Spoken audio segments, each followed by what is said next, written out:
Hi, I'm Rachel Whitefield, certified life coach, and with me is our resident documentary diva, Jaki Black. Thank you for joining us on another fabulous episode of Whiskey Bent Spellbound with Black. and Whitefield. Yes. Yeah. Listen, he's here. It is what it is. Gomez is with us. If you are not on our YouTube, you need to subscribe so you can see all of the Gomez updates, my little parking lot kitty. He just cannot go more than 30 minutes without attention. So we're just filming with him on my lap at this point. He's so adorable. Like to see him grow, I'm very excited. He's a terrorist. He is a terrorist, an absolute tyrant of a Adorable kitty. terrorist. But also, if you're looking at us on YouTube, he's like, yeah, she's talking about me. I am a tyrant. You know that he's a sweet boy. All right. Oh my God, I'm getting distracted. I know. What are we drinking? Oh, for Women's History Month, we are just keeping on the path for trailblazers. So once again, we're going to switch it up next month, but we're just jumping right into the storytelling today. So we are just once again drinking Bullet Bourbon Frontier Whiskey, Kentucky Straight Bourbon Whiskey. So we've drank this before on the show. We are just pouring with our hearts today. I know that's right. I usually always measure with my heart, to be honest with you. Do you have any special ice modes, or are we still sticking with the cubes? We're sticking with the very big cubes, and I love them so much. Last week, I did the same, just rose gold shimmer luster powder from Fancy Sprinkles. In the light, it looks very similar to your amethyst one you have, but just a little luster instead of the glitter. Just one big ice cube in my drink. And I enjoyed my whiskey ginger so much last week that I'm going to have another. To be honest, whiskey ginger is my go-to whiskey mix. But don't forget, like if you guys want to add a little bit of flavor, you can add the flavored bitters. My go-to bitter is the chocolate bitter in a whiskey ginger. But lime is also really good. Yeah. Let's see that glitter. I have amethyst Fancy Sprinkles. I just have shimmer. Oh, I love the luster. It's just so it's just like the hint of just a little sparkle. If someone, listeners, if you're not ready to start out with straight glitter in your cocktails, start with a shimmer. Shimmer. It's the way to go. It's the safe sparkle, just like it's really a little beautiful. bit. It's wonderful. So we have our whiskey, no tasting today. We're gonna straight in. It is over big block of ice. We're gonna go straight into our stories. Yep. What kind of it's Women's History Month. We've done geniuses, we've done bad bitches, we have done the maze. The amazing maze. The amazing maze. So this week we're gonna talk about some pretty influential female athletes. Yes, we are. So I'm going to start first today, and I'm going to talk about someone who I really personally look up to. So if our listeners have been listening for a while, I think it's like the 5th episode, we talked about goal getters, and kind of the things that we're doing in our life. And you can listen back that I am a marathon swimmer myself, open water swimmer. And I talk about my first 10K race, which was 6 miles. So this is I haven't followed her career. However, it is something that I have followed in recent years. I've been aware of. So we are going to be talking about the one and only Miss Diana Nyad. So she never gave up on her goals, and we're going to go for it. So overall, she swam 110 miles from Cuba to Key West, Florida. What? So we're going to tell that story today. Ready? She first of all, I just need to wrap my brain around this. I need to wrap my brain around the fact that she swam from one country to another. Yep. In open water where the sharks live. Yes. Yes, where the sharks live. But that is not the Holy problem shit. she's run into on these swims. Really? Okay. Yes. Let's hear it. So, Clinky. Let's go. Clinkies, get a drink. We're here. All right. Our girl Diana is born August 22nd, 1949 in New York City. She's a badass already. She's New York City. Born in New York. And then, like a lot of New Yorkers, they moved to Florida. So Typical. So her family moves to Fort Lauderdale, Florida, and she starts swimming seriously in 7th grade. So that's like her refuge is in the pool. So she won 3 Florida State high school championships in the 100-yard backstroke. So she's a very good sprinter at this time. And so she also dreamed of going to the Olympics, but her chance at the 1968 Summer Olympics were sidelined because she was sick with endocarditis, which is an infection of the heart. So she doesn't get to go to the Olympics. But still a great swimmer. She's got her sights set on big things.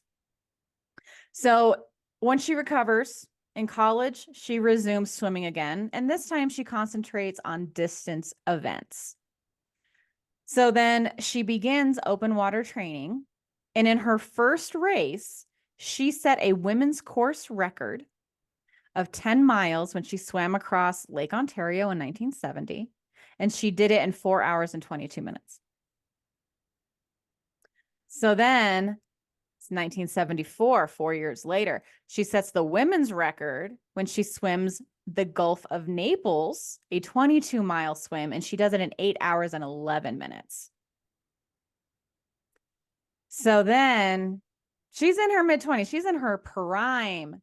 The next year, 1975, at the age of 26, Diana swims 28 miles around the island of Manhattan in New York City. And then hold on. Yeah. She swims around Manhattan? Around Manhattan. So that means she swam through that. Yep. That waterway. The waterway. Yep. Yep. She swims around the island of Manhattan, sets a record. 28 miles. She does an 8 and under 8 hours. She does it 7 hours, 57 minutes. What? Yeah. She's 26. She is just lightning. She is making waves and making a name for herself in competitive open water swimming. Like Diana Nyad is about it. And so, you know, people ask her, she is on late night talk shows. They know her. Like people are getting to know her. So then they ask her, what's your ultimate dream? And in her 20s, she says, Cuba. I want to swim from Cuba to Florida. Like she knows exactly what she wants to do. And so in 1978, she attempts it, her first attempt. She is 28 years old. And so at the age of 28, she's attempted her first swim from Havana, Cuba to Key West 1 year after the Kennedy era travel restrictions were lifted. So it's like the Cold War, the Cuban Missile Crisis is kind of winding down. And she's like, hey, this might work. So she attempts it. So she dives into the ocean at 2 p.m. on a Sunday, August 13th. And she swims for 42 hours and gets 76 miles in before getting pulled out of the water due to bad weather. What? It wasn't even that she quit. She was the Lord just said, stop that. It's unsafe. Stop today. Yeah.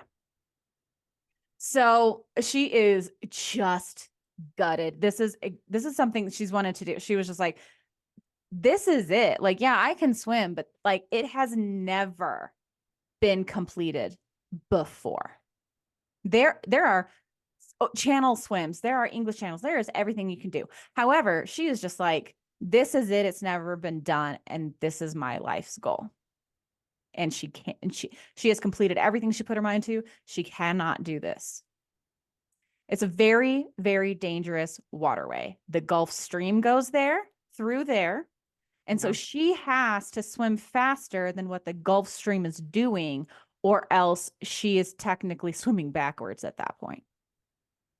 She has to swim faster than the current to stay ahead of it. So this is like, that's tough. There are sharks, there are jellyfish, there are ocean predators in this body of water. It's very dangerous what she wants to attempt. So she can't do it. And again, she has a small window of time between like hurricane season, but the water has to be warm enough where she doesn't become hypothermic, but not too hot. The Atlantic is very warm. So it's just like, how is she going to do this? You know? So then Cuba fails. So 1979, the next year, on her 30th birthday, and she just feels this is her last competitive swim. But our girl, she does it. She sets a world record for distance swimming for both men and women. So she is the world record holder. Over open water swimming, she's by swimming 102 miles from North Bimini Island, Bahamas to Juno Beach, Florida.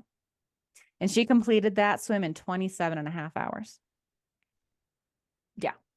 That's a day, though. Hold on. She was swimming for an entire day. How about fuck that? That sounds that sounds exhausting. My ears hurt. Buckle the fuck up. This 27 hours is nothing. Let's go. No, because she had already swam for 40 whatever hours before the board said stop swimming. So like, so she's 30 years old. She's 30 years old, and she retires from her swimming career, but she can't give up the nagging thought about that Cuba swim. This is her life's goal.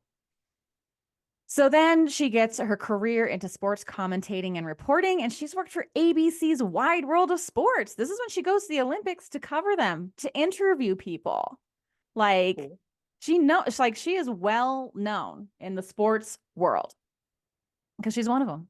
You know, she knows what it takes. Yeah. She's a world-class athlete. Yeah. So she's just living her life. She is retired. She doesn't swim anymore. Our girl Diana, she hasn't swam in 30 years. And then her mom passes away at the age of 82. And Diana is 60 at this point.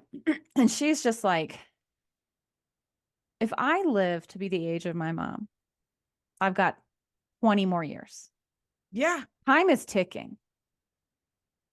Like, as you said to me, death is what gives life meaning. So she's kind of very reflective in this moment of, have I accomplished everything I want to accomplish? Am I the person who I think I am, who I know I am? What's going to happen? Word. Now is the time. And there's something still left. There's unfinished business in her mind. I'm ready. She's 60 years old. Fuck yeah. What do I always say? You're never too old. I'm just getting warmed up. I'm topping up my drink right now. This is such an example of you are never too old. Never. Nobody's timeline is the same as somebody else's timeline. Oh, I can't wait to hear what she does. What am I going to do with this time I've got left? Because I have unfinished business. So she hasn't been in the pool in 30 years. Business. So she hasn't been in the pool in 30 years. But she gets in the pool and says, I'm going to swim to Cuba. I'm going to do it. I'm going to swim from Cuba to Florida. I'm going to do it. I'm going to do it. And there is not anything on the face of this earth that will stop me. Holy shit. I know what is out there, and I mean it. She got to get back in shape. She's not out of shape. She's always been active. If you've seen this woman talk, I can't imagine she could ever sit still for very long. No. So it's July 2010, and she begins open water swim training in preparation for her 60-hour, 103-mile swim from Cuba to Florida. Something she failed to do 30 years earlier when she was 28. Now she's 60. Yeah. So she knows what's required of her. She's like doubling down. She's going for it. So for perspective, this distance is equivalent to swimming the English Channel 5 times straight. Back and forth. 5 times. That's what it is. Yeah, it's a fuck that for me. Yeah. 60 hours, bro. What are you doing? I have a question. Mm-hmm. Is she swimming the entire time? She All never 60? gets she never There's gets into a boat. You don't sleep? Nope. Isn't So that bad for your brain? we'll get into what it does to you. We'll get Okay. yeah, Thank like God, because I've been stressing about this entire story. so she does describe open water marathon swimming as a very it's not a lonely sport, but you are alone. Even though she has a support craft of 30 people, she has a team. She has navigators, she has got nutritionists, she has got doctors, but it's like it's you and the water, and you can just hear the water, and that's it. Yeah. Like And your brain. you hear have the your water mind. and your brain. So she says she has like an 85 song playlist in her head, and she'll just sing them over and over and over again to kind of keep this like metronomic like way to keep her on pace. And I can tell you that is what I did. I sang Love is an Open Door from Frozen over and over and over. And then I sang Beyonce over and over and over. Like, I'm in shock. I yes. like if you're not on, if you don't see me on YouTube right now, Yeah. my jaw is on the actual floor. Like there's no way. Yeah. So she's like, look, I'm gonna swim to Cuba. She starts training July 2010. And so again, English Channel. That's recently 2010. Yeah. Yeah. in And my old person's brain. It's yeah, recent. it It's is 13 years recent. ago. Yeah. Let's Millennial math. I'm like, that's like 5 years ago. listen. 13 years ago to me was 1993. Yeah. But 13 actual years ago was when Diana Nyad was like, I'm going to do this. I'm going to do this. Yeah. So she starts training. She trains at heart. So to train, she goes on grueling 8, 10, 12, 14, 24-hour long swims to train herself. So it's not like you wake up one day and you're like, I'm just going to get in the water and train. Like she is training every day in these very, very long swims to control her mind, that she won't fall apart mentally on these swims, that she can handle it, that she can do it. She can do it. And she just wants to prove it's never too late to start on your dreams. So let me take a drink right here. Stop. That's making me kind of emotional. I got poignant for emotional. my life. Yeah. Like at 60, listeners, at 60, she went after her big dream. At 60, who gives a fuck what timeline anybody else is on? If you got a big dream, who cares? Do it. Yeah. It's a year later. Now she's 61. So now she's been training for a year. It's 2011. Wonderful. 60 wonderful. And that's 2011. So now she begins her first attempt in her 60s, but her second attempt in her life. This is attempt number 2 that she will swim from Cuba to Florida. 33 years after her first attempt, she swims for 29 hours straight, but because of strong currents, she's pushed miles off course. She can't make it. She can't do it. Third attempt. 6 weeks later, she tries it again, same year. She's like, we have a window. Let's go for it. 6 weeks later, now it's September 2011.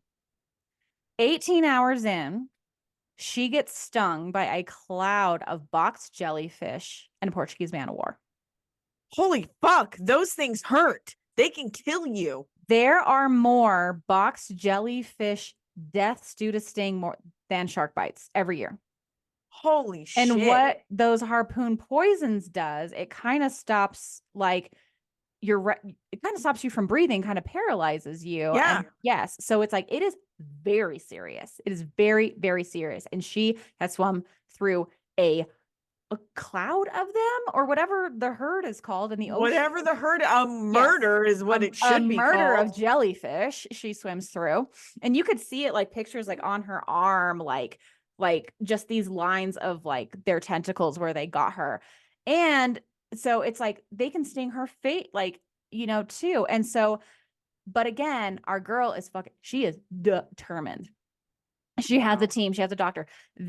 So again, on your support craft, they can like hand her food. She rolls over. They give her a fucking injection of adrenaline and prednisone to kind of keep her, yes, to kind of keep her, like, her body functioning, because she's like, don't do it yet. She then swims for another 24 hours. And then they have to pull her out of the water because she is done. Like, her body has reached its limit. This is attempt 3. She's pulled out jellyfish poisoning. Let's put it that way. Like, she is in pain, and she keeps swimming for another full 24 hours until her body cannot take it anymore. Yes. Holy shit. I am actually mind blown by this woman's mental fortitude. Nothing after hearing this story is ever going to stop me, because she swam through a herd, a murder, a cloud of murder bubbles. Yeah. Yes. And like, and I've watched my research for this piece, like, you could see her, she has video, they have documentaries of her, but she just is screaming like, fire, fire, I'm on fire. And then finally, when they put her into the boat and she like passes out, she finally wakes up, and like her business partner and best friend, Bonnie, is like, oh, she woke up. I thought she was dead. I thought she literally would die from all the poison. Yes. And then also, it's like your body, like, she's taking in seawater, which is poisonous to the body. So she's incredibly dehydrated. Like, so jellyfish stings, 3rd attempt, take her out. But she swam 24 hours stung after jellyfish. So did she get farther this time? Than the last? It was kind of the same. I don't have that information. But again, next year, August 2012, our girl is still at it. 4th attempt. Stop it right now. This bitch is so fucking determined that she goes back next year after being attacked by murder bubbles. But now she starts working with a team to, like, what is legally allowed in the world of like open water swimming. She has a Lycra suit, you know, but she can't have neoprene, kind of things like this. So she's like working with her team. 4th attempt, August 2012. She swims farther than she ever has before. She's within 10 miles of the shore, and she gets stung again, and the weather stops her. So she is like, she can see the lights, and she's like, okay, we're ready. But they have to stop. Bad weather, bad current. She gets stung again. And she's like, fuck these goddamn jellyfish. We're not having it. Murder bubbles. Jesus. These murder bubbles are like, they have her number. So now she goes with the team. She works with the prosthetics doctor who makes a mask for her that like goes inside of like her mouth, kind of, to like put it on. So like the goggles go under. It looks kind of creepy, but it's like, again, this is absolute protection because this is her dream. So after 4 attempts, she can't do it anymore. But they're like, what can I do within the realm of open water swimming regulations and this? So she has surgical gloves. She's got booties. She has a full suit on. She's got a face mask, and she's like, I am right. Jellyfish cannot touch me now. I'm ready to go. Attempt 5. Okay. Oh, stop it. This is for real. Stop. Listen, this is the most determined woman I have ever heard. This is just like, remember Mary Fields in our last episode? Like, nothing was stopping Mary. Nothing is stopping Diana. Nope. Period.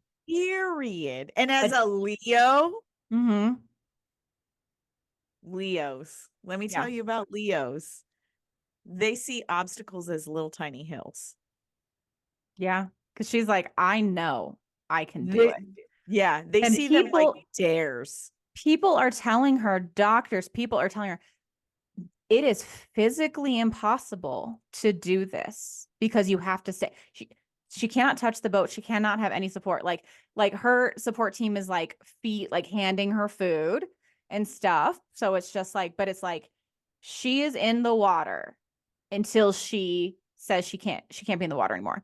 Or when she's done, the rules are when there is no sea beyond. So she has to swim and then walk out of the water until there is no surf. That is when she is done. That's when it counts. So next year, August 2013, attempt number 5. 4 in the last year alone. So now our girl is like 63, 64. She is well into her early She's mid-60s. well into retirement age. She can start collecting Social Security. 100% can start collecting Social Security. She's got a support team, 35 people. She's got her best friend, like, and her coach there.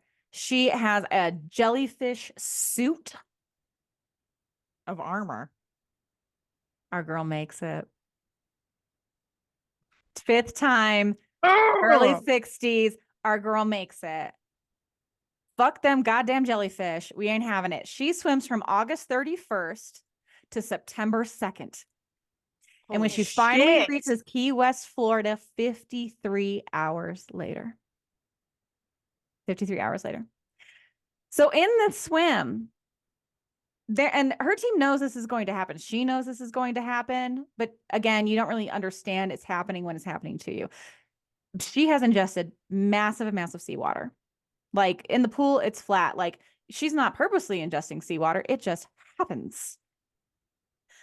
You know, because it's like these waves come and get you when you're taking in. Yeah, you swallow it. Yeah. That's why I don't like seafood. I grew up on an island and on the coast. Yeah. Cannot. Now she's seasick. She's ingested massive amounts of water, which is poisonous to the human body. She is swollen from the salt water. She is hallucinating. I can imagine. She hasn't slept in 2 days, which actually does make you hallucinate. So she's hallucinating. So she is like, and she stops to eat. She stops for feeding, nutrition every 90 minutes. So every 90 minutes, she's like checking with her boat. So she's got food in her system, but she's got no sleep. Her brain has not rested. So when she sees down, she's like, the yellow brick road is down there. So she's on the beach saying this? No, she's talking because you check in with your people to they see how you're doing and whatnot. Like even I, as an open water swimmer, have protocols with we have specific questions to ask to determine if I'm hypothermic, like what is safe to me to stay in the water. So she's like, the yellow brick road's down there. And then like her like best friend and coach is like, you follow that road. You follow that yellow brick road. It is going exactly where we are. You follow that road as long as you want to. Like they lean into these things. Like, and she's just like, I saw the Taj Mahal. And then I was trying to make it like work in my mind to be like, but the Taj Mahal isn't between Florida and Cuba. But she's like, I saw it. I saw the grass. I was like, that's weird of them to move it. So she is they're like, yep, that road is going where we're going. You follow that road for as long as you want to, honey bunny, like we're in. So they don't tell her that she's not doing well. Like they don't even communicate. They're like, she's answering enough questions. She can keep going. She's got a really big team too. Like like that's a lot of people dedicated to your dreams. Yeah.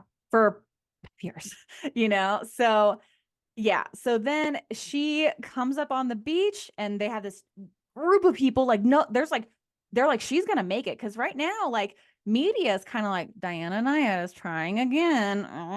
Like trying. I remember this. I remember the Diana Nyad story. I remember her trying multiple times. And the last time I remember like, it was only when she got real close were they like, oh my gosh, so people are at the beach. But like when she's swimming, she can see the lights of Key West. And she says, is that the sun? Is the sun coming up? And her best friend coach is like, honey, that's the lights of Key West. Like you're gonna make it. And she's like, just give me, like when she wants to quit, hey, can you give me 5 more minutes? Give me 5 more minutes, baby. Go do it. Can you give me 5 more minutes? She reaches Key West 15 hours later. But she's like, that's Key West, baby. You're going to make it. Holy shit. Yeah. And she keeps swimming. And so You're getting emotional about yeah, it I can see it. Yeah. that is serious, like, support. Like, Yeah. that's support that you felt in the water, I'm sure, but like on a whole, like, multiplied by 10. Because I felt that way when I could see the finish line after my 6-mile swim. I was like, is that the end? And she was like, yes, girl, it's all you. Go get it. Yeah. So she finally she is like staggering up because you've been also horizontal for 3 days, and so 2.5 days. Walking. And so it's like walking is very difficult. Like even me coming out of the water, they have like catchers to like make sure that you can get rid of your seat legs. And so yeah, basically. Yeah. So then she finally gets up on her lips are swollen. Like she looks messed up because the ocean has done a number on her, but she did it. 5th attempt. She finally has done the impossible. What people said she literally, like, no one could do it. It is impossible. So when she got to the Florida shore, she had 3 things to say. She had a message, and she says, "We should never give up." Number 2, bitches. never You give listen up. to Diana. Mhm. Never ever get. She's in her 60s, accomplishing goals, not letting nobody say that she can't do something. Yeah. Yeah. Number 2, you are never too old to chase your dreams. I'm sobbing. And she literally proved it. Living proof. Like 63, she's just like, she's doing it. 64. And then for like the last thing is it looks like a solitary sport, but it takes a team. So she has said that open water marathon swimming is the loneliest sport because you have just your mind to keep you company, honestly. Like if your mind collapses out there, you're done. Yeah. So she's like, it takes a solitary sport. She got the accolades, but she's like, I had a team behind me. So that's our girl, Diana Nyad. Diana Nyad has been inducted into the United States National Women's Sports Hall of Fame and International Swimming Hall of Fame. She's also an author. She's written 4 books. Her first autobiography, Other Shores, came out in 1978 after her New York City marathon swim, where she set a record. And then her second autobiography came out in 2015 called Find a Way. So that was her mantra the whole time. Find a way. Find a way. Jellyfish will find a way. So she's also written for the New York Times and been a contributor for NPR. And then in 2023, and I'm currently in the middle of this movie because I didn't have enough time to finish it beforehand. But in 2023, a movie about her Cuba swims titled Nyad came out, in which Annette Bening played her. And Annette Bening was nominated for an Academy Award for Best Actress for her performance. Okay, Nyad. Yep. Mm-hmm. Well, now I got to watch this movie. Is it streaming on what platform I got? It's on Netflix. Okay, I got that platform. Okay. Yeah. Okay. Yeah. Her documentary of Other Shore, Other Shores is available for rent or buy on like Amazon. I haven't purchased that, but that's like a documentary of her swims, like of her attempts. So a quote from our girl Diana, she says, "When you achieve your dreams, it's not so much what you get, it's who you become." I love that. Yeah. So again, her mantra, find a way. And then I also like the fact that it's like kind of that kind of like find a way. Like it has that beat and a rhythm to it. And it's simple and it's easy to remember. So it's like maybe when you run out of songs in your mind, find a way. And she did. And she didn't care what anyone had to say to her. Because if you say, hey, I'm 63 years old, 64, I'm going to swim something that's never been done before. And everyone's going to be like, no, girl. But she does. And so it's just like I'm very glad that I get to share my hero Diana Nyad with the group. And even like Dr. Bestie, like we were having friendiversary dinner yesterday, and I was like, I'm going to be talking about Diana Nyad on the show, and she's a swimmer too. And my friend, and she was just like, "Who's Diana Nyad?" I was like, let me tell you, I've done my research on her." Let's So talk. yes, yeah. So she was the one. No one's done it since. So that's our girl Diana motherfucking Nyad. She's a bad bitch. She's a bad bitch. I am inspired. My Yes. cat won't stop coming in here because listeners, he has learned how to play fetch and thinks right in the middle of the show it's time to play fetch. But that's not what I'm going to do. I'm going to instead talk about Billie Jean motherfucking King. Ooh, Billie yes. Jean King, if you do not know, is another bad bitch athlete. Yes. Okay. I'm So ready. Yeah. the reason why I wanted to do Billie Jean King, Rachel, is because my mom, we all know about Dell and Diane, but Diane Different was like, Diane. yeah, because of Diane, I know who Billie Jean King is. And Diane, just a quick little rundown of my mom, was in the Women's Army Corps before they integrated into the regular army and then joined the Navy after they integrated. So Okay. a badass, a door kicker down, the kicker downer of doors. Yours, yeah. I was raised by one of those women, and growing up a lot in the 80s, she would tell me to be like Billie Jean. Okay. Be like Billie Jean. Don't let nobody tell you otherwise. Don't let nobody tell you no. And don't let the boys tell you that you can't do what they can do. Be like Billie Jean. She said that a lot to me. God, I Okay. was just told to be piped down. Don't make waves. No, Not not in my so mom. many words, but we know. Yeah, my mom was Very very much inspiring. like, yeah, my mom was very much like, she loved Jackie Joyner Kersee. She would make me watch those videos and show me like, look at her, look at how fast she can run, look what kind of athlete she is, and then also look at her nails. Love Jackie for that. And my name is Jackie, right? Yeah. Loved Billie Jean King because Billie Jean, she was just, let me just get into it, okay? Yeah. Billie Right. Jean was born in 1943 in November 1943 to Betty and Bill, just a very standard American family. Her mom was a housewife. Her dad was a firefighter, back when women could be housewives for firefighters. Yeah. And her entire family, she was born into a family of athletes. Her mom was a swimmer and her dad played all of the sports, baseball, basketball, all of that. In fact, her brother, Randy, was a major league baseball player and he pitched for 12 years or something like that for the Giants. Okay. Yeah, so she's a California girl just like us. Yeah. Hey. She also excelled at baseball and softball. And she played shortstop for 10 years, But then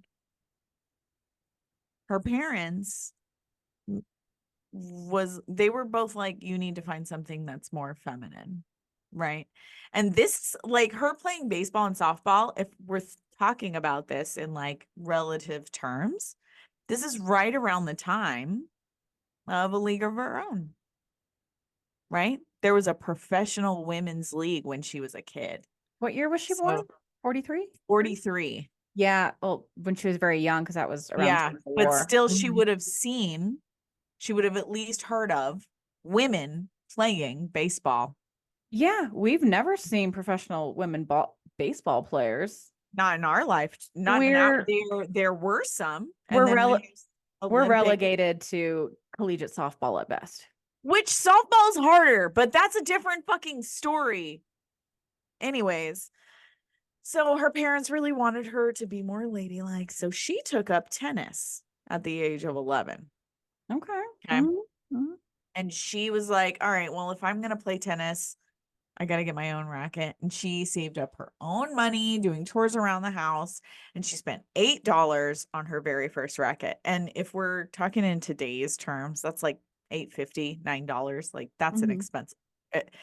$88 Yeah. is what that translates into. Like Wow. it probably is like $90 if we're talking about like 2024 And dollars that's because of a inflation. lot of money to a little kid, and for her to hang on to that, to really mean it and to want it. Yeah, she was like, all right, well, if I got to switch, let me go ahead and get the proper tools at 11. Mhm. 11 years old. They were like, you need to play a more ladylike sport. So she bought herself a nice ass racket and said, okay. And Bet. literally became one of the best female tennis players in American history. She attended Long Beach Poly.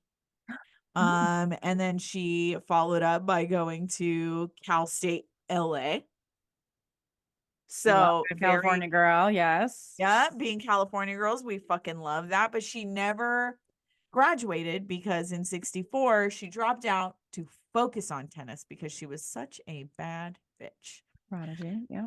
What? Yep, a prodigy. I mean, a family full of athletes. These are like D1 athletes, Yeah. period. Her Yeah. parents were D1 athletes. Mm-hmm. So while she was at Cal State Long Beach, though, she meets her husband. Her husband's name is Larry King, not the radio Not guy. the Larry King, but Larry King. Yeah. Mhm. Now, this is pretty significant because King had a really big impact on Billie Jean's rise to fame. So Billie Jean wasn't always a feminist icon in the 60s before she had her big game, which we're going to talk about in just a second. Mhm. He helped her start to think about the fact that there were no scholarships for sports for women, which I think is very significant and very, very important because my mother was an athlete in school and she also played tennis and she also played softball. Hmm. And so I love that she was always like, be like Billie Jean because Billie Jean, I feel like, was her superhero. Because this is before Title IX, before it has to This be is like before like. Title IX. Yes, exactly. Mm-hmm. They only ever Exactly. care about men's sports at this point. They really They're not did. investing in women's sports. Right. Mm-hmm. Right. Mm-hmm. He and the thing about her husband, like they later break up.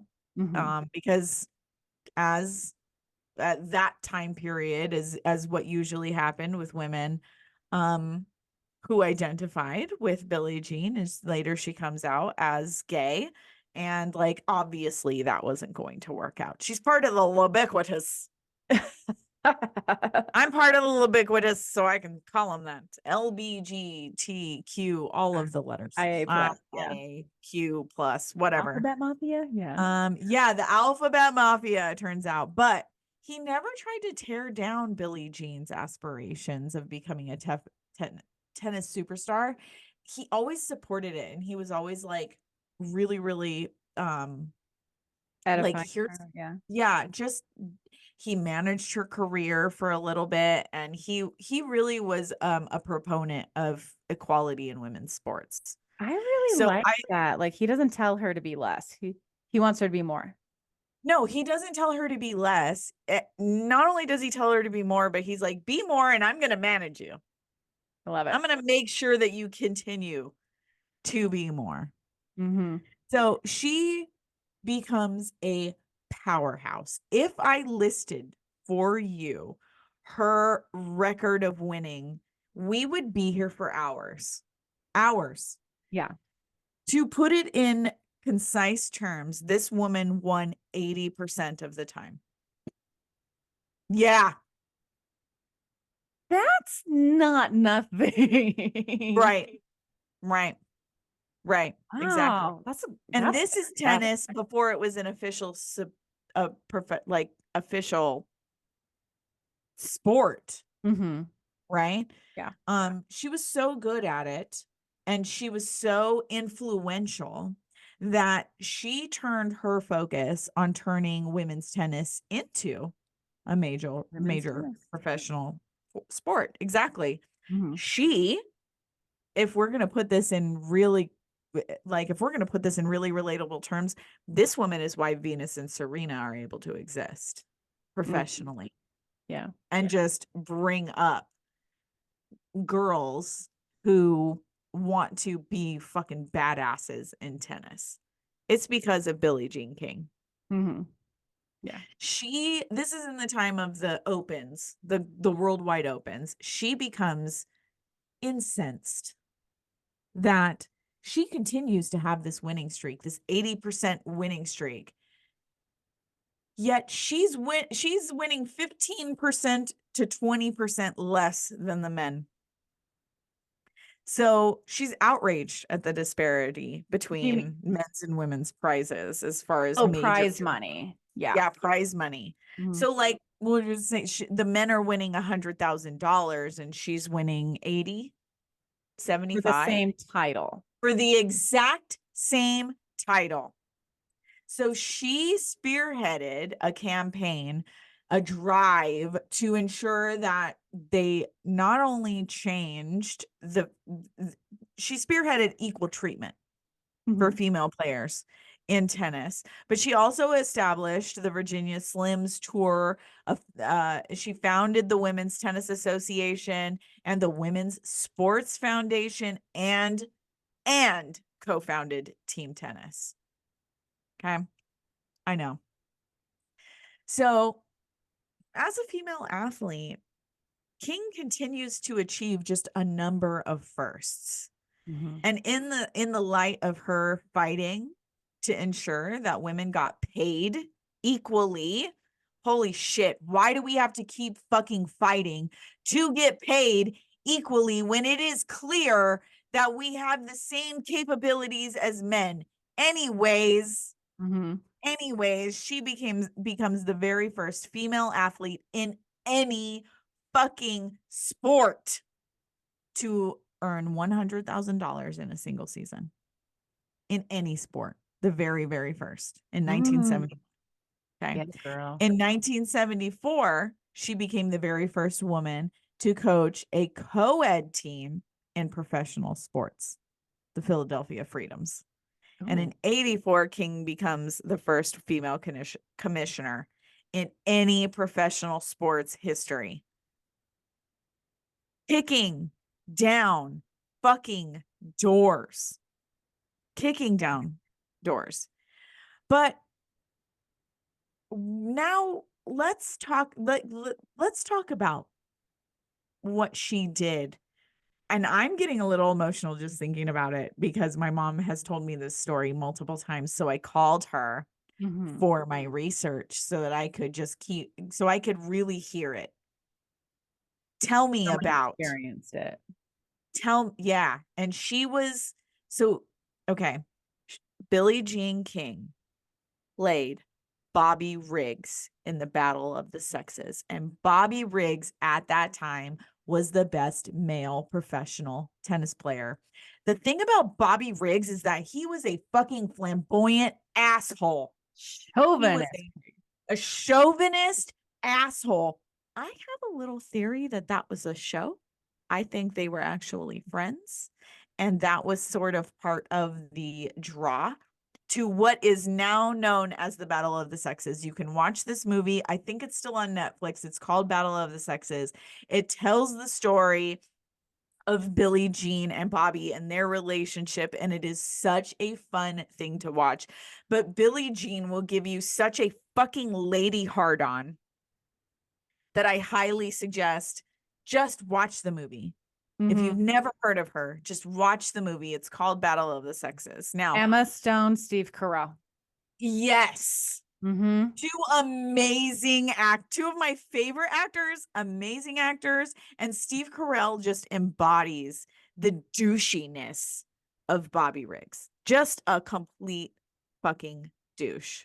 Yeah, he made like not a show of it, but like a circus out of this thing that she's taking very seriously. There's a Yeah, lot on the line for us. exactly.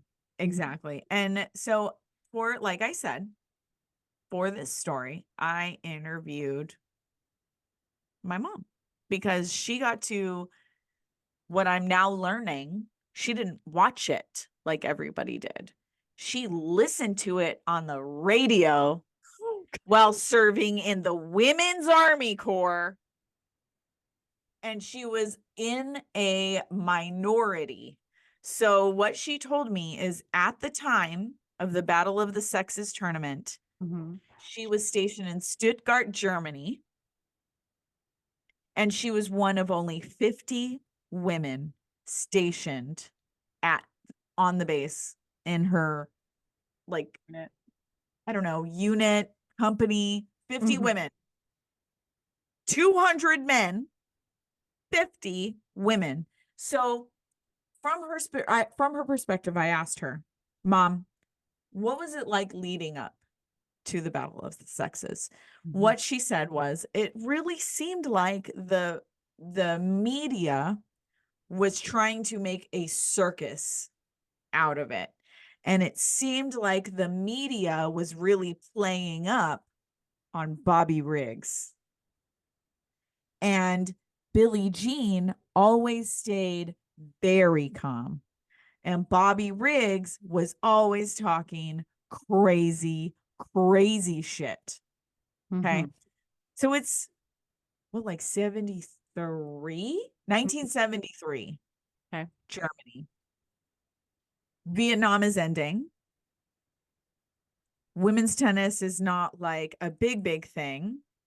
And from my mom's perspective, a tennis player, the media is really trying to get people to pay attention to tennis. And Bobby Riggs is being a dick, being a douchebag. And Billie Jean is cool as fuck. Cool as a cucumber. Like, she's not playing his game. She is not. He's like, you're a lady, you need to go back to the kitchen. And he's like super gay about it, like GHEY. Just shut up, Bobby. Yeah. You fucking douche. And Billie Jean's like, I'm gonna beat you. I think I can beat you because you're just a man. Very cool. Okay. So from my mom's perspective, the women are like, yeah, we're gonna win. All the women had this very calm, just like Billie Jean, very calm, like, you sure do got a big mouth. You should shut it because we're going to win. Very calm. We know she's going to win. You guys can keep talking shit, but it's going to end badly for you and you're going to look stupid. Yeah. You're going to look real stupid. Okay. So the game airs. Billie Jean is in front of a live crowd of 30,000 people. Every time fucking Bobby does something right, he celebrates and acts like a douchebag. Every time Billie Jean does something right, the crowd goes crazy. Billie Jean is subdued. Billie Jean is business. Yes. Calm, cool, collected. Yeah. She goes 3 for 3, 3 straight sets, beats him one after the other. A perfect game, winning $100,000 fucking dollars against this man. Oh, yes. The way my mom describes the lead, I'm getting emotional. I have chills. She describes the lead up, and she is in a minority of women. You could hear it, dude. Yeah. Yeah. Because like, I truly believe my mom opened doors for women who serve today. Because she put up with a lot of shit. They were talking shit to my mom who was an athlete herself, leading up to that. And my mom, I know, stayed cool. I know my mom was like, yeah, keep fucking talking shit.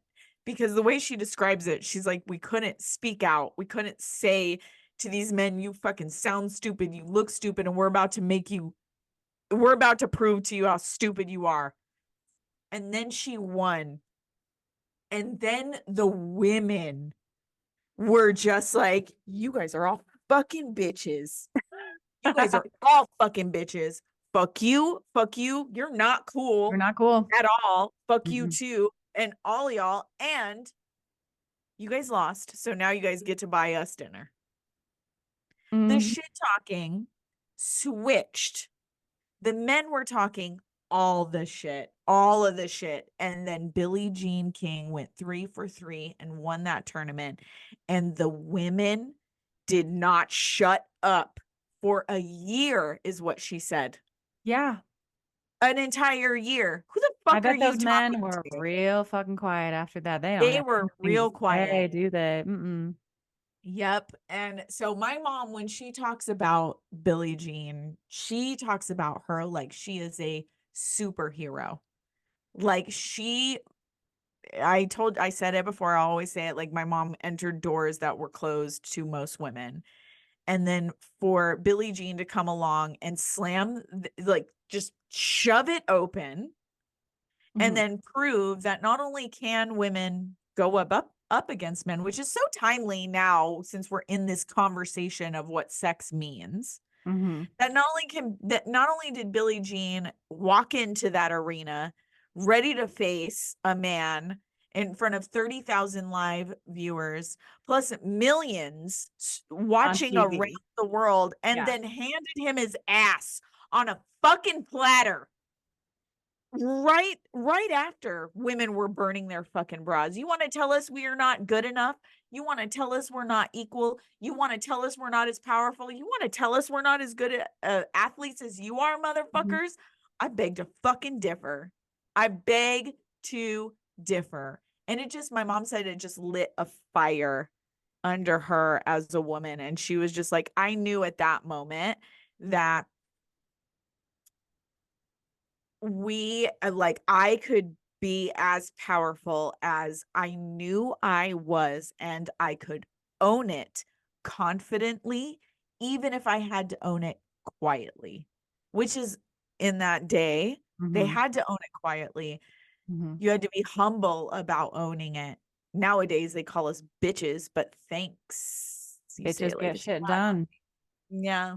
I like that in the lexicon of language that we're like owning bitch as ourselves for our own.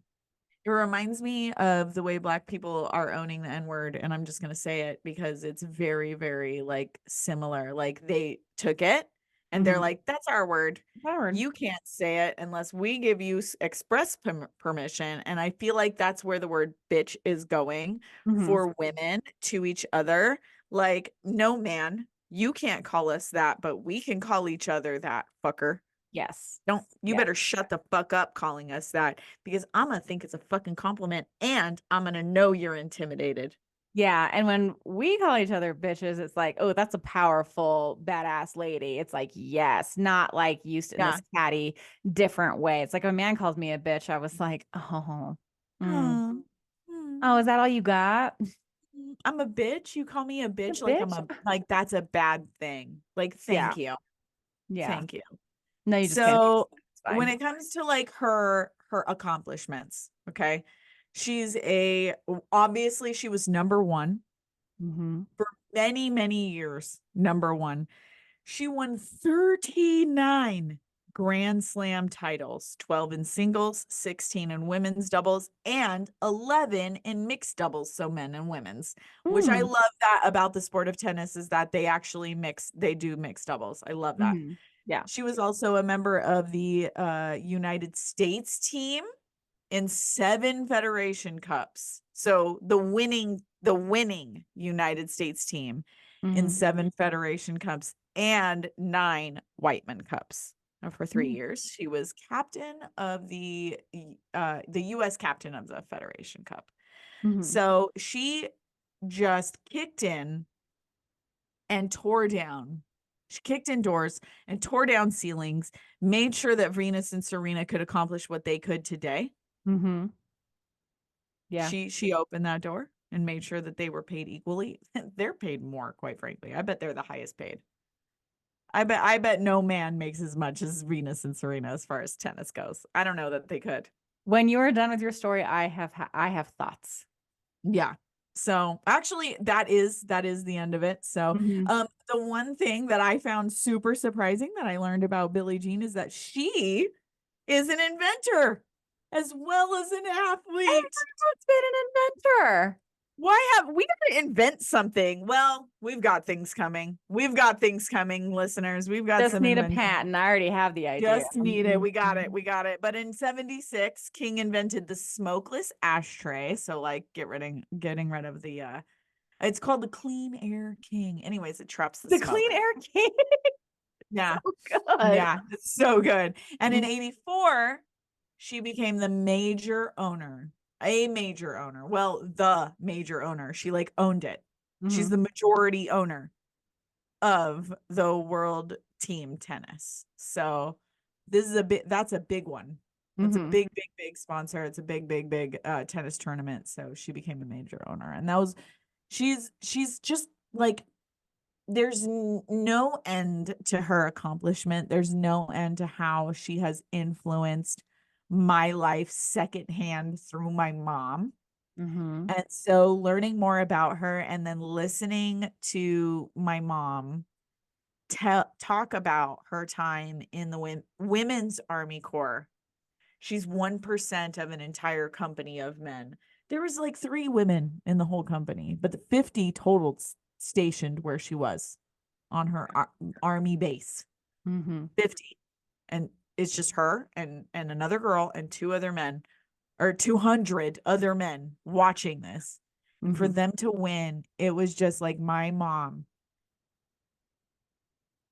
She describes it as feeling like uh she felt unstoppable in that moment. There was nothing any of these dudes could tell her that she couldn't do, because Billie Jean had just proven what she had already known. Yeah. Boys can do it. If Yeah. a boy can do it, I can do it. Yeah. And now knowing everything about Billie Jean and remembering my mom's voice always telling me when I was like 3, 4, 5, 6 years old in the 80s, be like Billie Jean. Now I know what she meant. And it's like really changed my perspective on how I'm gonna face things. And when I hear my mom's voice, I always want to hear that, be like Billie Jean. I like that. Be like Billie Jean. I love it. And so it's like I had seen the movie Battle of the Sexes, and it's so entertaining, so wonderful, and thought provoking. But again, it's like I was familiar with Billie Jean King, but it's also like, thank you for telling me about her, because about her tennis career, because like I knew it, but I didn't know a lot about it. But I identify with her as like a feminist icon. So it's like that's Yeah. what I knew more about her. And so it's like, oh, I learned more about her, but like on the other way around, which was really Yeah. fantastic. But I think I just want to say, like, I hate saying women's tennis because it means like, tennis, but it's like tennis for women has um come a long way. And I would say I could name more female tennis players today than I could ever name male Name tennis players. Yeah, I don't know a single male tennis player, but I know multiple female tennis And we know that in women's sports, there isn't a lot of, I don't even know where there's another sport where they play on the same level. Because again, there isn't women's baseball, there's collegiate softball. Like, Yeah. there is tennis that women and men play at the same level. Yeah. However, I was watching, maybe it was a 9 for 9 documentary about women, about tennis, and they were saying how it was unfairly paid, especially when it came to Wimbledon. And women were like, we want to get paid the same as men. And they're like, well, the women, you play 3 sets, not 5. And they're like, all right, well, then let us play 5 sets. And then these motherfuckers come back to them and they say, well, if we paid you the same as the man, then how could we afford the flowers? Bitch. Yeah. So they wouldn't let them play 5 sets. And they're The like, oh, it'd be too flowers? Like these arduous bitches for you. give a fuck about the fucking It flowers. wasn't until the Have a goddamn day. 2000s. Wimbledon has been going on for years, but they they only recently, like the 2000s, like made the prize money even between men and women. And I mean, they might do 5 sets or they may not. I'm not quite sure. But finally, it's like, I would say that is the sport where men and women are more equally matched, paid, star power industry. Yeah. I think However, there's so many more sports too, don't you, that men and women could probably play against each other. And like it be like, I think golf. I think men and women should play each other in golf. yeah, I think I think I would love to see a battle of the sexes basketball. that would be good. I feel like so I started following this one woman who only plays against men. She's just always doing pickup basketball and she smokes them every time. So I'm like, okay, yeah, we need a battle of sexes basketball. That shit would bring in one, it would bring in a ton of money. Okay. 1,000%. The little girls watching that, Mhm. we'd smoke them. The ladies would smoke them. I don't care. I wholeheartedly believe Mhm. that the ladies Phoenix team, like I came from Arizona. I Mhm. think the Phoenix Suns would lose against I even listen, here's the thing, I just forgot the team name as I'm talking. I knew it a second ago. Anyways, I know the ladies team, you're Googling it. She's the Mhm. Googlingest motherfucker, I swear to God. What is it? A Phoenix Mercury. Mercury. Jeez, it was right on my freaking, it was right on the tongue, the tip of the tongue. Anyways, I I really think the Mercury would beat the Suns. I'm of that belief. I'm delusional about it. Yeah, but now it's very much like men don't want to admit They're that they can't afraid. be. You know what I'm saying? Yeah. They're real afraid of being beat in their little sports. I want to say we've come far, not far enough, because there's still a lot of patriarchal, misogynistic bullshit out there because there was a 2019 survey. This is not all men, but this was men in that survey specifically. Men who do not play tennis. These are not professional tennis players. They're asking random men on the street. Do you think you could score a point against Serena Williams, the greatest tennis player that have ever lived, men or women? No way. No way they said yes. 1 in 8 men said they think average Joes think they could score a point on Serena You Williams. idiots. Every single one of you 1 in 8 are fucking idiots. You're all idiots. 7 One, out in- of 8 said no, but 1 in 8 said at least 7 of them are not idiots. But that one dude probably thinks women only belong in the home raising kids. And quite frankly, that's stupid. Because men are closer to children than women are. So y'all should be raising the kids. And that's my opinion. yeah.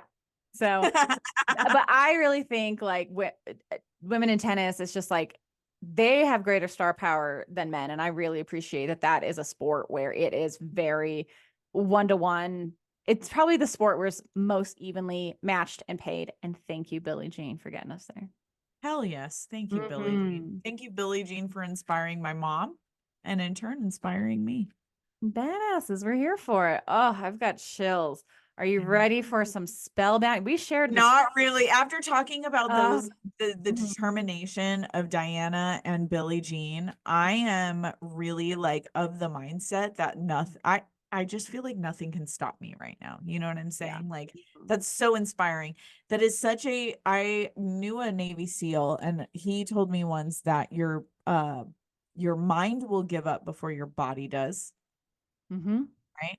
And I feel like Diana is such a testament to that because she was She just like in her mind, she had to control her mind so that her body never gave up. I was watching her episode of Super Soul Sunday with Oprah, and she was like, the next day you had just swam for 53 hours. You must be so sore. And she was like, I wasn't sore. I wasn't sore because I had done so many 24-hour training sessions. That's Like I was crazy. ready. I was ready for it. And That's again, if I take it crazy. back to early episode number 5, what I would say to myself when I was marathon swimming, I'm still in the fight. That was my like um my like mantra of like that thing to say over and over and over in your mind to keep you on pace. I'm still in the fight. Yeah. Yeah. So I am ready for some inspirational spellbinding. Yeah. All right, all Mm. right, all right, all right. Here we go. I'm ready. We go. Ooh. We're gonna knock 3 times. Ice on the pipes. And the answer is no. That's our tarot card song now. I know, exactly. I That's see it. my sister, the Green Gut Goblin. That's her favorite song, actually. I love it. Like, yeah, it reminds me of her a lot. First card is the 8 of Pentacles. Give me a second. Give me a second because I don't pull this card often. The 8 of Pentacles. I know this has a lot to do with our topic. Yeah, achievement.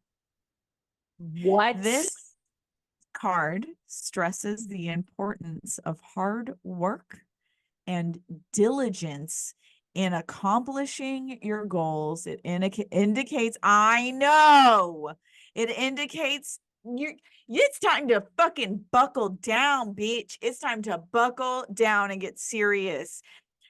Learn new skills, achieve new accomplishments, change those circumstances. Diana Nyad. Diana and Billie Jean. Billie That Jean. hard work. Change your circumstances. Yeah. Exactly. Boy, did they. I feel like they're like just sheer determination, their stubbornness. Yeah. Yeah. Really, Let's talk like, about that stubbornness is a great word to be like, you can't tell me no. I'm not going to listen to you. I'm going to go find someone to tell me yes. so second card is the Lovers, which is an interesting thing. Because a lot of times it has to do with like the duality of things, but it also has to do a lot with like partnerships. It has a lot to do with people who are supporting you. So I really, after your story, with hearing about Diana, like in her 5th try, she had a huge team, and her best friend was like, "Give me 15 more minutes. Give me 5 more minutes. 5 minutes. And 5 more minutes, honey." she says with her best friend, she's like, I'll swim up to the boat. We don't even have to talk. We just know. I was like, That's yeah. crazy. That's crazy. Mm-hmm. That's crazy. So you got this goal. You got this team behind you. And then we have the 4 of Pentacles. And this is all about, for some reason, conservation and security. And I'm going to lean more into that security.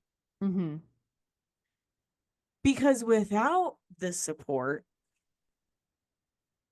I think you feel a little bit less secure. And like both of the ladies that we talked about today had a ton of support in order to make them feel really secure in accomplishing their goals. Yeah. So I really feel like this card is all about feeling like you have the security, you have the support, you have like the right mindset to feel really, really good about what you're trying to accomplish. This is about like having everything you need, right?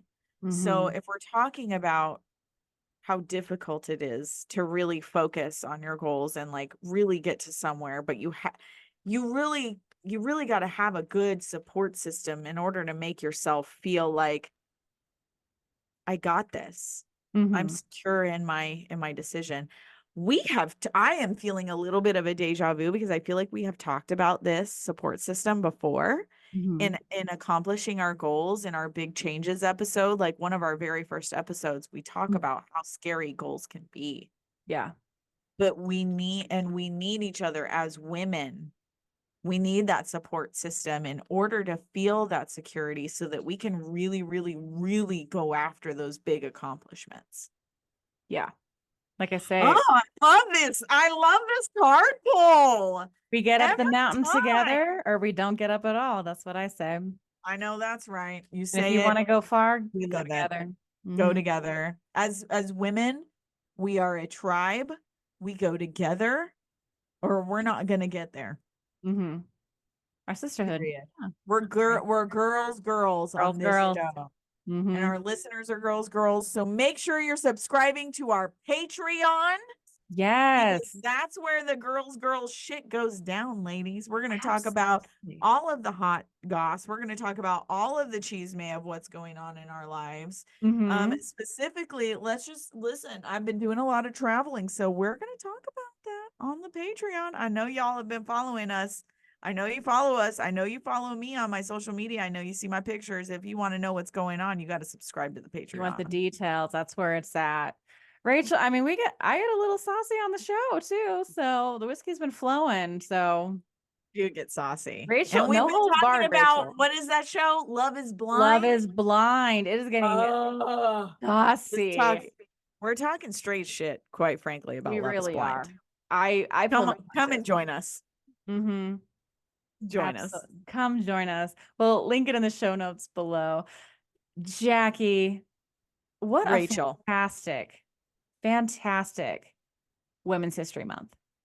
I was just going to say that we learned so much about really amazing, inspiring women all month that really give us some straight up perspective of what we're doing with our lives. Mm-hmm. Like, be fearless in your goals. Be fearless, be delusional, get some people in your corner who really believe in you. Yep. And be in some other women's corner. Believe in them. Yeah. Yeah. I love A it. rising tide lifts all boats. I know that's fucking right. I know that's fucking right. Yes. Oh, well, Jaki, cheers to you. Thank you so much for another fabulous episode of Whiskey Bent and Spellbound with Black and Whitefield. Love you. Bye.